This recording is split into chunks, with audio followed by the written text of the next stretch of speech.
ഞാനിപ്പോൾ നിൽക്കുന്നത് ആലപ്പുഴ ജില്ലയിലെ ഏറ്റവും വലിയ പച്ചക്കറി കൃഷിത്തോട്ടത്തിലാണ്.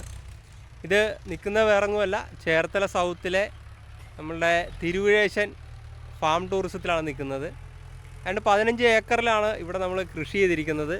15 ഏക്കറിലാണ്ട് 22ലധികം ഇനങ്ങളാണ് കൃഷി ചെയ്തിരിക്കുന്നത്. നിങ്ങൾക്ക് നോക്കിയാൽ കാണാൻ പറ്റും, കണ്ണത്ത ദൂരത്താണ് ഈ ഒരു പച്ചക്കറി തോട്ടം ഉള്ളത്. അതുമാത്രമല്ല, ഇത് ചൊരി മണലിലാണ് കൃഷി ചെയ്തിരിക്കുന്നത്. ഈ പഞ്ചസാര മണലിലാണ് ഇവിടെ കൃഷി ചെയ്യുന്നത്. കാരണം ഇതിനകത്ത് ഒട്ടും തന്നെ വളക്കൂറില്ലാത്ത മണ്ണാണ്. അപ്പോൾ നമുക്ക് ഇതിൻ്റെ വിശേഷങ്ങൾ അല്ലിയേട്ടനടി ചോദിക്കാം. അല്ലിയേട്ടാ നമസ്കാരം. നമസ്കാരം. ഇപ്പോൾ നമ്മുടെ സീസൺ തുടങ്ങിയിരിക്കുകയാണ്. ഈ സീസണിൽ ഇപ്പോൾ നമ്മൾ എന്തൊക്കെ സാധനങ്ങളായിട്ടിരിക്കണം? നമ്മളിപ്പോൾ ഈ സീസണിൽ നമ്മുടെ ശബരിമല സീസണല്ലേ, അപ്പോൾ കൂടുതൽ ആൾക്കാർ പച്ചക്കറിയിലേക്ക് നീങ്ങുന്നൊരു സമയമാണ്.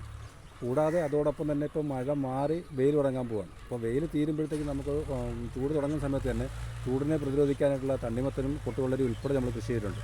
പച്ചക്കറി ഐറ്റംസ് എന്ന് പറഞ്ഞാൽ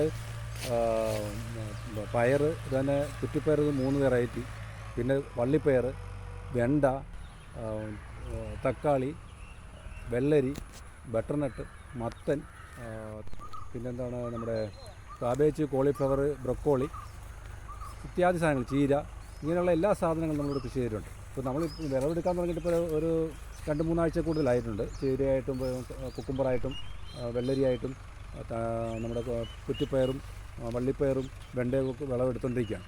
ബാക്കിയുള്ള സാധനങ്ങൾ ഒരു 2-3 ആഴ്ചയ്ക്കകം എല്ലാം വിളവെടുക്കാൻ പറ്റുന്ന രീതിയിൽ പൂത്ത് റെഡിയായിട്ട് നിൽക്കുകയാണ്. തൈകളെല്ലാം ഇവിടെ തന്നെയാണ് ഉൽപ്പാദിപ്പിക്കുന്നത്. അതിന് വേണ്ടിയിട്ടാണ് ഈ ഒരു നമ്മൾ ഈ താൽക്കാലിക ഷെഡാണ് ഉണ്ടാക്കി വെച്ചേക്കുന്നത്. ഇത് താൽക്കാലികം മാത്രമല്ല, നമുക്ക് എങ്ങോട്ട് വേണമെങ്കിലും മാറ്റാവുന്ന രീതിയിൽ മൂവബിളാണ്. അപ്പോൾ ചീര മഴക്കാലത്ത് ചീര പാകുമ്പോഴത്തേക്ക്, മണ്ണിൽ പാകുമ്പോഴത്തേക്ക് ഈ മഴയുടെ പ്രശ്നം ഉണ്ടാകുന്നുണ്ട്. അപ്പോൾ അത് ഒഴിവാക്കാൻ വേണ്ടിയിട്ട് എവിടെ പാകുമ്പോൾ അത് പൊക്കിക്കൊണ്ട് അവിടെ കൊണ്ട് വയ്ക്കുക. ആ രീതിയിൽ നമ്മൾ ഈ ഷെഡ് ഉണ്ടാക്കി വെച്ചേക്കുന്നത്. ഓക്കെ.